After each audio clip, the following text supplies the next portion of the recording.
Marathwada express कोण आहे बरं? मराठवाडा बंद कर आणि मराठवाडा एक्सप्रेस तुला काय करायचं बाबा? तूच निघ ना बाबा, निघ ग. बघा बघा, मी तुम्हाला म्हणन जैन दादा गाणाडे लोक आले बघा. तुम्हाला आता थांबायचं बघा, ह्या लोकांची कशा कमेंट्स असतात. असे बांगुळे येतात म्हणून या लोकांना आपण सांगत नाही. मी खरं म्हणलं तर सोशल मीडियावरती आपला ॲड्रेस, कारण की असे घाणेरडे खूप लोक बसलेले आहेत लाईव्ह स्ट्रीमला इकडून तिकडून. थांबा आता ह्याचं चॅनल व्ह्यू करून बघते कोण आहे मराठा एक्सप्रेस, ज्याला माझ्या लाईव्हचा त्रास होत आहे बघत आहे बरं का.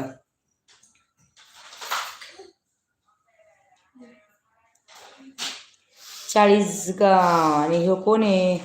अगं bye bye bye bye, Marathwada express. तुझे तर लय बाबा, तू जरांगे पाटलाचे त्याचे व्हिडिओ टाकले.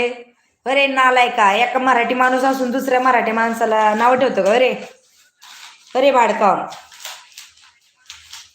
हा, मराठी विचारांचे मंच तुझे चुलीत घाल, मराठी तुझे विचार. अरे कशाला जरांगे पाटलाचं टाकलं? माझ्या मराठी माणसाचे कशाला फोटो टाकतो? तुझ्या व्हिडिओ तुझ्या चॅनलवरून डिलीट कर, नालाय का. तुला वाटत असेल शिव्या नाही देणार, मी पण मराठ्याची खानदानी, लक्षात ठेव. पाठिंबा देऊ नको माझ्या माणसाला.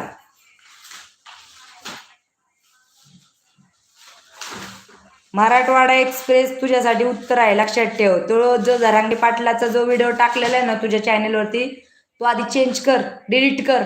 तुझी लायकी नाही ना